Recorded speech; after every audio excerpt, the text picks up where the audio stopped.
మీరు ఫలించి అభివృద్ధి పొంది విస్తరించి భూమిని నిండించి దానిని లోపరుచుకునుడి. ఫలింపు ఉండడం అంటే శ్రద్ధగా పనిచేయి. నువ్వు ఏది ఆశించకుండా పనిచేయి.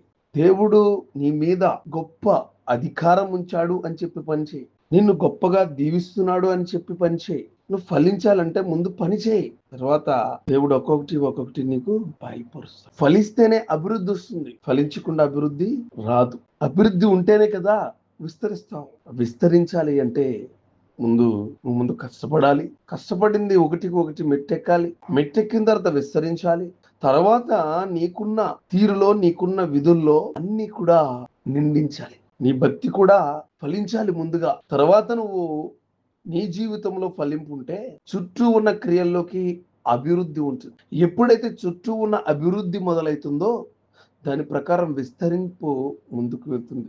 ఎప్పుడైతే విస్తరించి ఉందో అప్పుడు భూమిని నిండించి దాన్ని లోపరుచుకుంది. నువ్వు ఫలించాలని, అభివృద్ధి పొందాలని, విస్తరించాలని, నిండించాలని, లోపరుచుకునే తత్వం రావాలని దేవుడు నీకు చెప్తూ ఉన్నాడు. ఈ వాక్యం నీలో కొత్త వరవడి, కొత్త జీవితాన్ని తీసుకొస్తుందని నమ్ముచున్నాను.